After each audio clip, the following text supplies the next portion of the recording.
There's actually a little homing device, I call it, built in, which is about the longing that many people have expressed to me. And sometimes a sadness, often a little excitement in there if they could only put a face on what that might look like.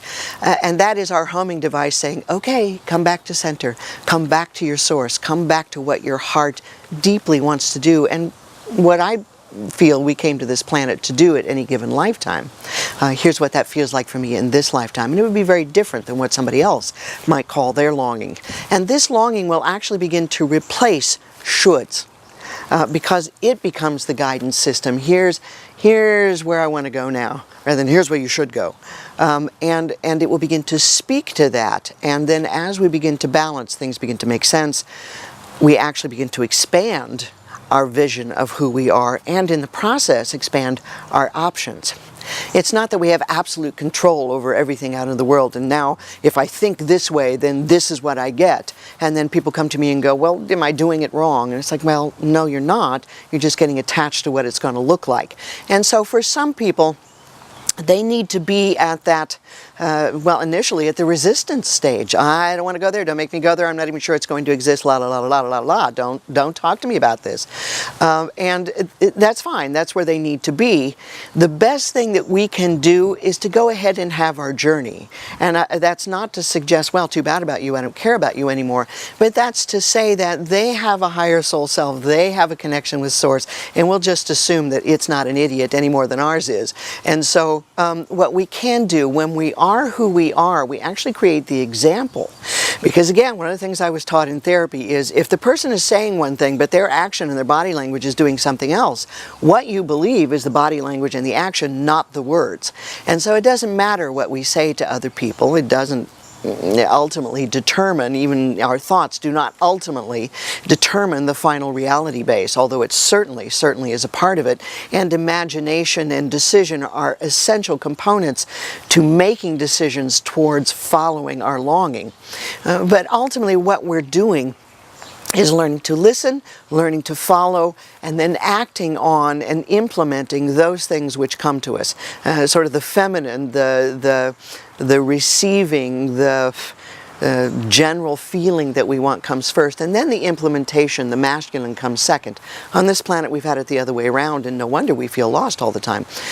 So when we're busy being who we are, attending to our own longing, being as genuine as we can be, and we'll find that that automatically takes us to a default position of love, and I use it the big L, as some of my students call it, not the small L love. Then what happens is people begin to go, I wonder what this person has over here. It's rather intriguing. I like being around them. And then we can also let ourselves off the hook of having to be responsible for anybody else's journey, because unless you're a parent of a small child, you're really not responsible for somebody else's journey.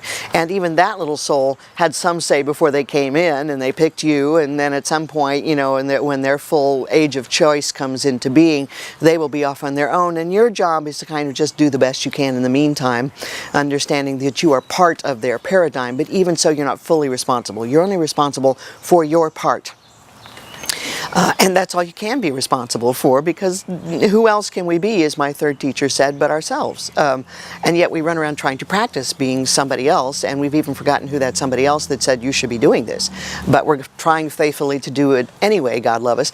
So let ourselves off the hook, begin to ease up on the shoulds, and to begin to trust that left to our own devices, when we're out of fear, oh my gosh, if I don't do this, this is going to happen. Or if I don't assimilate this, amass this, then I'm going to be destitute, bereft, or whatever, those extremes. If we can just stay a half a step ahead of that, turn it over, okay, somebody tend to this, I'm busy right now attending to my longing.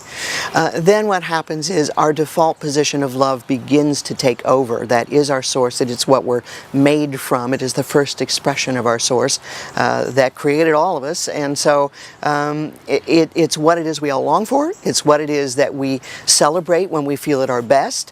All of those things which we admire ultimately come down to the essence of love. And so I consider that part of our default position and parcel of that longing that we were referring to earlier, that people have when they can relax the shoulds and oughts, when they can relax the fear a little bit and get in touch with that. It's not going anywhere. It's in there. They may or may not get to it this lifetime, quite honestly. And we will feel how we feel about that. It's all right to grieve. It's all right to be not happy about something. It's only when we get in resistance about it that we get in danger of being stuck.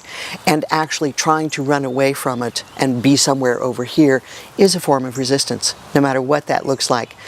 So if I say, well, I'm just trying to be more positive about this whole situation, that may or may not be a good thing at that given moment.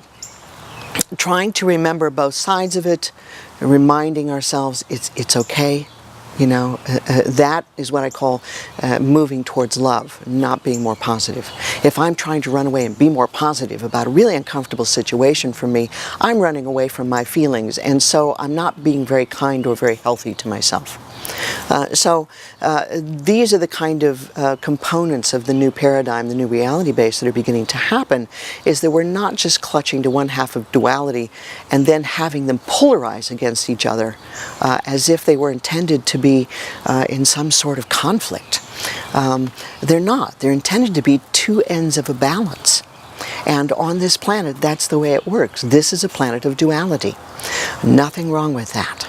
And only when we understand the relationship of the two parts of the duality can we really free up the place where we can have full choice, and then we can, at our fullest, participate on a personality level as well as on a soul level in the choices that shape the rest of our life, and therefore also the legacy that we leave to those who are around us. And that is the influence that we give.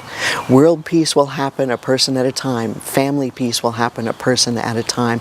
It's not selfish. It is being responsible for our part of a larger whole without giving up either the individuation or the communal aspects of that miraculous whole.